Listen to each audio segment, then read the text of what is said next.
আসসালামু আলাইকুম, আপনাদের সবাইকে স্বাগত জানাচ্ছি আজকের এই ক্লাসে।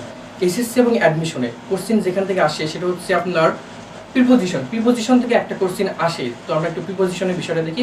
আজকে আমরা প্রিপোজিশনের একটা প্যাসেজ প্রিপোজিশন নিয়েছি যেটা এসএসসি তে আসে, তো আমরা এটা সলভ করার চেষ্টা করি।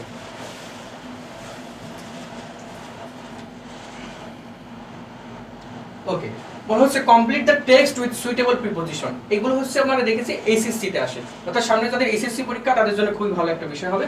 অর্থাৎ a student is never indifferent. দেখেন ইনডিফারেন্ট বলার সাথে সাথে না আমার মুখে অলরেডি চলে আসছে ইনডিফারেন্ট টু। এই বিষয়টা কেন আসছে, বিষয়টা আমি একটু পরে দেখাবো। অর্থাৎ ইনডিফারেন্ট টু কেন হলো আমি বিষয়টা দেখাচ্ছি। ইনডিফারেন্ট ইজ স্টাডিজ, অর্থাৎ সে উদাসীন তার পড়াশোনা। He always adheres to. দেখেন অ্যাডহেয়ার্স বলার সাথে সাথে আমার মুখে টু আসছে, কেন আসছে এটা আমি বোঝাবো একটু পরে।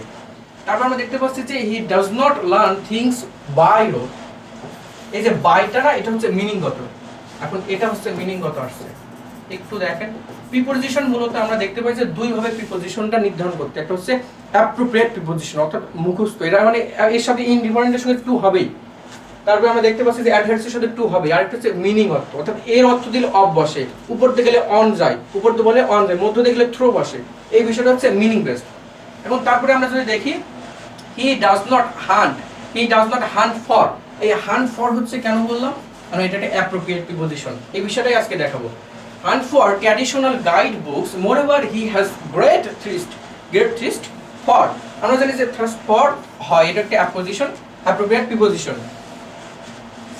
For this he does not confine himself. দেখেন কনফাইন একটা ওয়ার্ড রয়েছে, কনফাইনের পরে আমরা কি অ্যাপ্রোপ্রিয়েট প্রিপোজিশন বসে, সেটা হচ্ছে কনফাইন টু বসে। তার পরবর্তীতে যদি আমরা দেখি the traditional studies he is always aware. অ্যাওয়ারের পরে কি হয় ভাই, অ্যাওয়ার অফ। এটা একটা appropriate preposition. The current affairs দেখেন এখানে আসছে অ্যাফেয়ার্স এর পরে কোন প্রিপোজিশন বসে, অ্যাফেয়ার্স এর পরে প্রিপোজিশন বসে হচ্ছে অফ।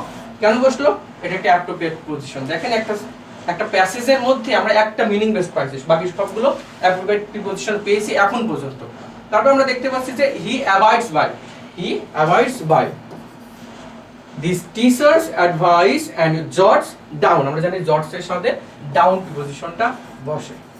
এখন প্রশ্ন হচ্ছে এই যে এতগুলো যে অ্যাপ্রোপ্রিয়েট প্রিপোজিশন আসছে, একটা মাত্র মিনিং বেসড আসছে, এই অ্যাপ্রোপ্রিয়েট প্রিপোজিশন গুলো পড়বে কিভাবে, তাই না? আপনি যদি যে কোনো বই খোলেন তাহলে আপনি দেখতে পাবেন যে প্রথমে এস সিরিয়াল, তারপরে বি সিরিয়াল, এরকম করে জেড পর্যন্ত এরকম সিরিয়াল। এখন এই যে সিরিয়ালগুলো এতগুলো কি ইম্পর্টেন্ট পরীক্ষার জন্য? অবশ্যই না।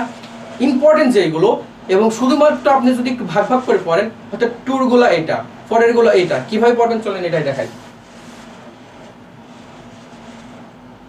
দেখেন এখানে উপকারী অর্থ দেয় এমন প্রিপোজিশন, এগুলোর সঙ্গে টু বসবে। অর্থাৎ এখানে যে কটা আপনি ওয়ার্ড দেখছেন না, শুধুমাত্র একটা এক্সেপশন আছে, এটা উপকারী অর্থ দেয় কিন্তু এর সঙ্গে টু বসে নাই, বাকি সবগুলোর সঙ্গে টু বসছে। কিভাবে বসছে দেখেন, ইউজফুল টু, স্কুলের সঙ্গে টু বসবে, affectionate to, advantageous to, beneficial to, congenial to, essential to, indispensable to, material to, preferable to, necessary to. এই প্রতিটা ওয়ার্ডের সাথে অ্যাপ্রোপ্রিয়েট প্রিপোজিশন হিসেবে টু বসবে। এইদিকেও same, acceptable to, adequate to, appropriate to, conducive to, convenient to, favourable to. এই প্রতিটা প্রিপোজিশনের সঙ্গে অ্যাপ্রোপ্রিয়েট প্রিপোজিশন হিসেবে টু বসবে। এরকম কি আরো আছে? এরকম আরো আছে। এখন প্রশ্ন হচ্ছে এইগুলো এক জায়গায় করবো কিভাবে? এগুলো এক জায়গায় করে দেবো আজকে আমি আপনাদেরকে। ও অপকারী, এটা ছিল উপকারী, এটা অপকারী অর্থ দেয় এমন ওয়ার্ডগুলোর সাথেও টু বসে। অর্থাৎ এই ওয়ার্ডগুলো দেখতে পাচ্ছেন, এই ওয়ার্ডগুলোর সাথেও টু প্রিপোজিশন বসে। শুধু একটা এক্সেপশন আছে, সেটা হচ্ছে হোস্টাইলের সঙ্গে অফ বসবে, বাকি সবগুলোর সাথে টু বসবে। অর্থাৎ harmful to, fatal to, inferior to, সবগুলোর সঙ্গে টু বসবে। এবার যদি আরেকটু দেখি তাহলে আমরা দেখতে পাচ্ছি যে এখানে বাধা অর্থ দেয় এমন ওয়ার্ডগুলোর সাথে টু বসে, যেমন impediment to, obstacle to, absent to, এগুলা। এটা হচ্ছে বিরত থাকা হবে, ফ্রম অর্থ হচ্ছে এখানে এই বিরত থাকা অর্থ দেয় এমন ওয়ার্ডগুলোর সাথে যখন ফরম বসে, তখন কোনটা abstain from, refrain from, divide from, exclude from. অর্থাৎ বিরত থাকা অর্থ দেয় এমন ওয়ার্ডগুলো, এই ওয়ার্ডগুলোর সাথে অ্যাপ্রোপ্রিয়েট প্রিপোজিশন হিসাবে ফ্রম বসে। এখন প্রশ্ন হচ্ছে এতগুলো পাবো কিভাবে? এই যে এইভাবে পাবো। এখানে সবগুলো দেওয়া আছে, যেগুলো পরীক্ষার জন্য শুধুমাত্র ইম্পর্টেন্ট সেগুলো দেওয়া আছে, এক্সট্রা কিছু দেওয়া নাই। আপনারা চাইলে একটা স্ক্রিনশট নিতে পারেন, আর যদি এটা প্রয়োজন হয় আপনারা ইয়ারএস ভর্তি বিশ্ববিদ্যালয় ভর্তি কোচিং যোগাযোগ করতে পারেন, সেখানে দেওয়া হবে, সমস্যা নেই।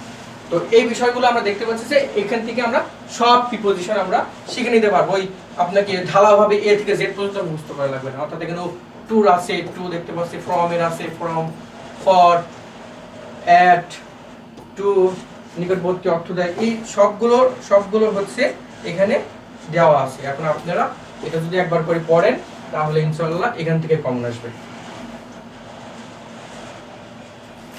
তো এই ছিল প্রিপোজিশনের বিষয়। আপনারা এইভাবে প্রিপোজিশনটা যদি পড়েন তাহলে এসএসসি তো ক্র্যাক করতে পারবেন এবং অ্যাডমিশনও আপনাদেরকে অনেকটা হেল্পফুল হবে। ধন্যবাদ সবাইকে।